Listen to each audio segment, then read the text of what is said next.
وقد كان فريق منهم يسمعون كلام الله ثم يحرفونه من بعد ما عقلوه وهم يعلمون.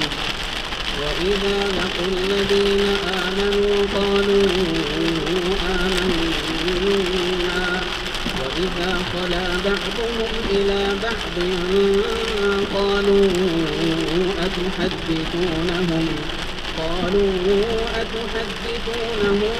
بما فتح الله عليكم ليحاجوكم به عند ربكم أفلا تعقلون. أولا يعلمون أن الله يعلم ما يسرون وما يعلنون. ومنهم أميون لا يعلمون الكتاب إلا أماني وإن هم إلا يظنون. فويل للذين يكتبون الكتاب بأيديهم ثم يقولون هذا من عند الله ليشتروا به ثمنا قليلا فويل لهم مما كتبت أيديهم وويل لهم مما يكسبون.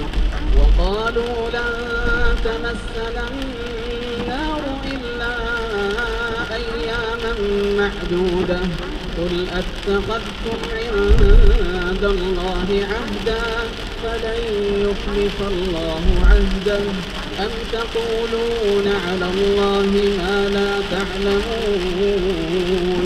بلى من كسب سيئة وأحاطت به خطيئته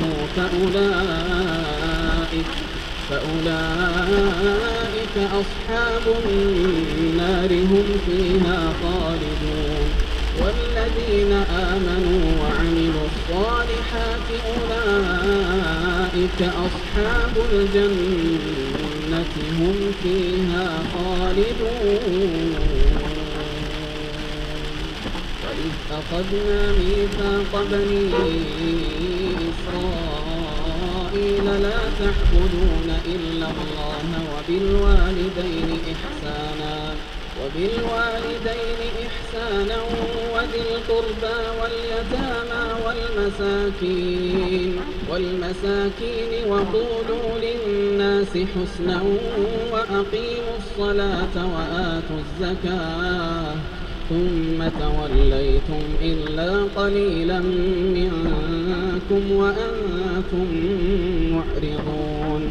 وإذ أخذنا ميثاقكم لا تسفكون دماءكم ولا تخرجون أنفسكم من دياركم ثم أقررتم وأنتم تشهدون. ثم أنتم هؤلاء تقتلون أنفسكم وتخرجون فريقا منكم من ديارهم تظاهرون عليهم بالإثم والعدوان وإن يأتوكم أسارى تفادوهم وهو محرم عليكم إخراجهم أفتؤمنون ببعض الكتاب وتكفرون ببعض فما جزاء من يفعل ذلك منكم إلا خزي في الحياة الدنيا ويوم القيامة يردون إلى أشد العذاب